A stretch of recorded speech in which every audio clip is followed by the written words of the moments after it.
Bueno, en primeiro lugar agradecer a Fundación Vicente Risco que me permite estar aquí para escoitar falar de Vicente Risco e falar un pouco de Vicente Risco.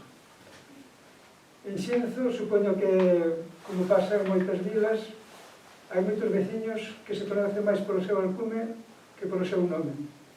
Eu recordo o 015, o Seis Riás, o Raposo, o Bubelo, o Cuco, o Porco. Un día, estando na praza con o meu pai e con un amigo que era un tanto disparatado, pasaba o porco por diante de nós e dixo: aí vai o porco de pé. O meu pai explicoume que era, despois foi como enterei que era o título dunha novela de Vicente Risco, porque na nosa casa en Xinzo con moita frecuencia falábase de Risco. Fora profesor do noso pai na escola do magisterio e sentía por el unha grande admiración. Sempre que se refería a don Vicente, facía con respeto e moito cariño. Non pensaba Carlos, o meu irmão, que daquel home de que o seu pai falaba tanto, chegaría a coñecelo, que formaría parte do seu círculo e que escribiría unha biografía de él. Risco, tanto como Piñeiro, foron os dous intelectuais que maior influencia tiveron sobre Carlos. Ainda que eran dos personaxes certamente distintos, entre ambos había algunhas semellanzas. Os dous eran intelectuais puros, no sentido de que neles privaba máis a inteligencia sobre a emoción. Os dous eran homes de ideas con unha grande capacidade didáctica. Ambos exerceron a súa influencia nos seus respectivos círculos na Galicia do seu tempo.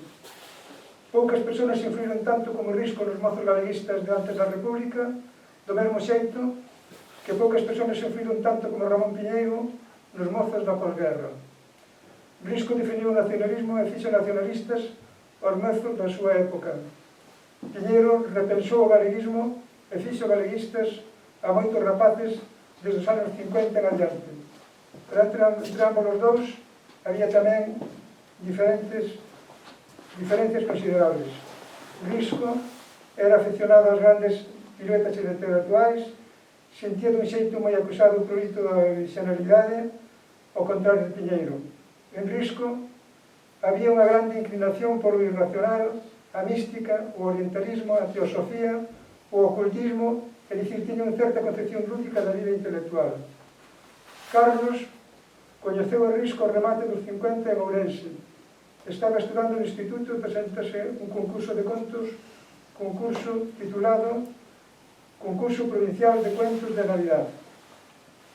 Pasado bastante tempo desde a convocatoria, Carlos xa tiña olvidado que se presentara e un día na clase de literatura do instituto o profesor Ogando Vázquez dixo: hoxe estamos de enhoraboa porque lle deron un premio a un alumno do instituto. A continuación dixolle que aquel día estaba convidado a tomar un café co xurado que estaba presidido por don Vicente Risco. Dese xeito foi a coñecelo na súa tertulia na cafetería do Hotel Parque, na que participaban vellos galeguistas como Ferro Couselo e Xocas, e tamén rapaces novos como Arturo Lezcano, José Luis de Dios, Virxilio, Arturo Baltar, Xaime Quesada, Francisco Manzano, grupo a que don Vicente chamaba os Artistiñas. Este primeiro contacto foi moi curioso porque cando chegou á cafetería deronse a mao, pero don Vicente non debeu atender moito de presentación porque cando llegaba ali xa unha hora dixo: ben, eu voume porque o señor que gañou o premio é un informal porque debía estar aquí ás 4 e non veu. Entón dixeronlle: don Vicente, este é o gañador do premio, pero este non é o señor, que é un rapaz. Carlos fixose así a tertulia, descubre que Risco é unha persona moi humana e de trato moi cómodo. En varias ocasións levouno a súa casa de Rúa Santo Domingo, onde tiña unha estupenda biblioteca. Ali viu por primeira vez o Albornoz de Castelao e enterouse de que estaba na redacción da revista e que ali se coceu a historia do galeguismo. Cando Carlos chega a Santiago, percibe que Risco non é ben visto nos medios galeguistas. Nunha conversa con compañeiros da universidade, manifesta que coñecía e estimaba a Risco e alguén dos presentes dice que fora un traidor. Carlos, moi contrariado, e sabendo que xa non tiña a posibilidade de contrastar esa información co propio Risco, entón moi enfermo, decide documentarse. Nunha ocasión, nunha das visitas que Carlos lle facía a Piñeiro, este preguntoulle: así que estiveches con Risco? Don Ramón explicoulle a trayectoria pregaliguista de don Vicente, a súa etapa galeguista e a súa etapa franquista. Faloulle de don Vicente con moita generosidade e con grande objetividade. Piñeiro teñalle moita consideración intelectual e moita comprensión para a súa trayectoria política. Carlos escribe a biografía de Risco por encargo da Galaxia, dentro da colección Conciencia de Galicia, unha colección para dar a coñecer as principais figuras da cultura galega. Escribe primeiro un manual sobre Cruz Enríquez e despois dos biografías, a de Vicente Risco e a de Otero Pedrado.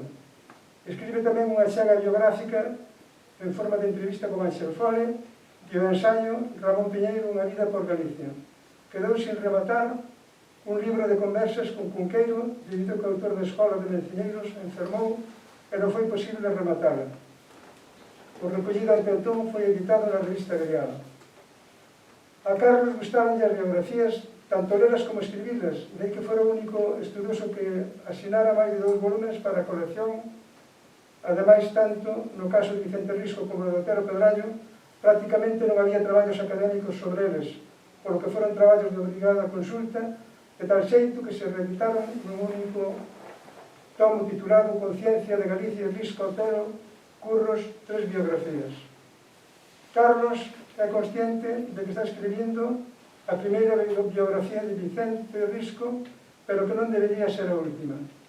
Dice no limiar que asume a provisionalidade dun libro que non pretende outra cousa que achegarse unha das figuras máis fascinantes de toda a historia do galeguismo. É consciente que achegarse é unha cousa e adentrarse outra moi diferente.